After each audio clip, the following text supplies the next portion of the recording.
హరే కృష్ణ హరే రామ రామ రామ హరే హరే. ఈరోజు ఒక శ్లోకాన్ని నేను వివరిస్తూ ఉన్నాను. శ్లోకాన్ని వివరిస్తున్నాను. ఏవం ప్రవర్తితం చక్రం నానువర్తయతి యహ అఘోరింద్రియారాగో మోగం పార్థ సజీవతి. అర్జున, ఈ విధంగా వేదాలచే నిర్ణయించబడిన యజ్ఞచక్రమును జీవితంలో అనుసరింపని వాడు నిక్కముగా పాప జీవనమే గడుపుతున్నాడు. కేవలము ఇంద్రియ ప్రీతికే జీవిస్తూ అట్టివాడు వ్యర్థంగా జన్మను గడుపుతాడు. ఈ యొక్క శ్లోకం యొక్క అర్థం ఏందయ్యా అంటే, ఈ శ్లోకం యొక్క అర్థం ఏందయ్యా అంటే, ఈ యొక్క మానవ జీవితంలో మానవ యొక్క జన్మ ఎత్తినవాడు ఇంద్రియాల కోసమే వాడు బతుకుతాడు. ఇంద్రియాలు అంటే నాలుక, కళ్ళు, చెవులు, ముక్కు, కాళ్ళు. నాలుక మంచి తిండి కోరుకుంటుంది, మంచి తాగటానికి కోరుకుంటుంది. మరి ఇంద్రియానుసారంగా మానవుడు జీవిస్తున్నాడు. ఇంద్రియ మంచి ఇంద్రియాలు ఇంద్రియానుసారంగా జీవించేవాడు పాప జీవనుడు అవుతున్నాడు. పాపాత్ముడు ఇంద్రియానుసారంగా జీవించేవాడు. ఇంద్రియాలు అంటే కళ్ళు, చెవులు, ముక్కు, నాలుక, కాళ్ళు, చేతులు.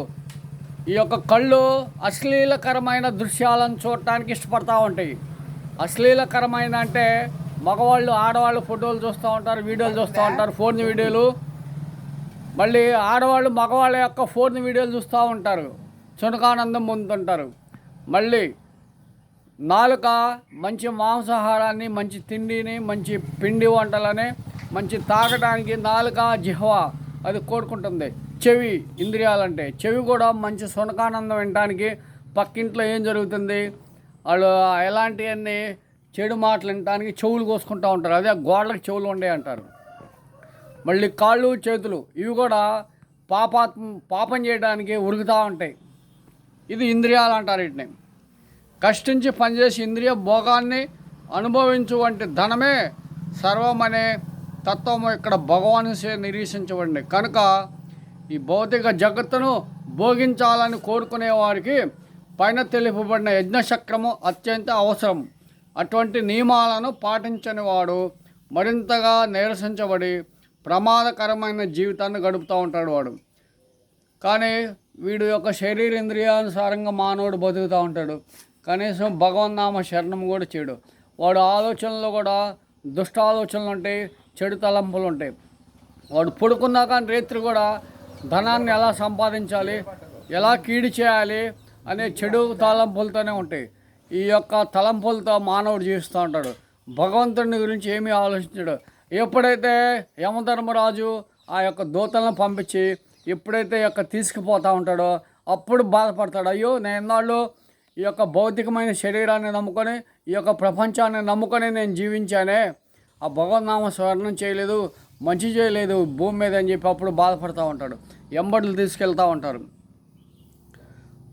ప్రకృతి నియమాన్ని అనుసరించి ఈ మానవ జన్మ కర్మయోగము, జ్ఞానయోగము లేదా భక్తి యోగం అనే మూడింట్లో ఏదో ఒక దాని ద్వారా ఆత్మానుభూతికే ప్రత్యేకంగా ఉద్దేశించబడింది. మంచి చెడులకు అతీతులైనట్టి మహాత్ములకు విద్యుక్త యజ్ఞ నిర్వహణ ఖచ్చితంగా చేయవలసిన అవసరం లేకపోయినా ఇంద్రియ భోగంలో నెలకొన్న వారికి పైన చెప్పబడిన యజ్ఞచక్ర నిర్వహణ ద్వారా పవిత్రీకరణ అవసరమవుతుంది. కర్మలు అనే రకాలుగా ఉన్నాయి. కృష్ణ భక్తి భావనాయుతులు కానివారు నిక్కముగా ఇంద్రియ భగవం ఉంటారు. అందుకే వారు పుణ్యకర్మలు చేయవలసిన అవసరం ఉంటుంది. భోగ భావన కలిగిన వారు ఇంద్రియ భోగ కర్మ ఫలంలో చిక్కబడకుండా తమ కోరికలను తీర్చుకునే విధంగా యజ్ఞ విధానం ఏర్పాటు చేయబడింది. ప్రపంచ పురోభివృద్ధి మన ప్రయత్నాల మీద కాకుండా భగవంతుని మీద ఏర్పాటు మీద ఆధారపడి ఉంటుంది. అది దేవతలచే ప్రత్యక్షంగా నిర్వహించబడుతుంది. అందుకే వేదాల్లో పేర్కొబడిన ప్రత్యేక దేవతలకు నేరుగా యజ్ఞాలు చెప్పబడినాయి. పరోక్షంగా ఇదే కృష్ణ భక్తి భావనల అభ్యాసము. ఎందుకంటే మనిషి యజ్ఞ నిర్వహణలో ప్రవీణుడైనప్పుడు తప్పకుండా కృష్ణ భగవాని అవుతాడు, శ్రీకృష్ణ భక్తుడు అవుతాడు.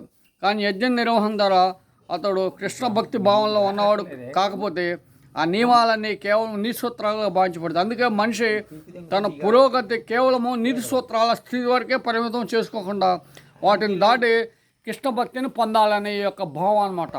ఈ యొక్క శ్లోకం భావం శ్రీకృష్ణ భక్తి పొందాలి. ఈ లోకంలో ఇంద్రియాలు మంచి కోసం యూజ్ చేయాలి, మంచి కోసం ఉపయోగించాలి తప్ప చెడు కోసం ఇంద్రియాలను వాడుకోకుండా శ్రీకృష్ణ భక్తిలో ఉంటే మీ యొక్క జన్మం ధన్యమవుతుంది. హరే కృష్ణ హరే రామ.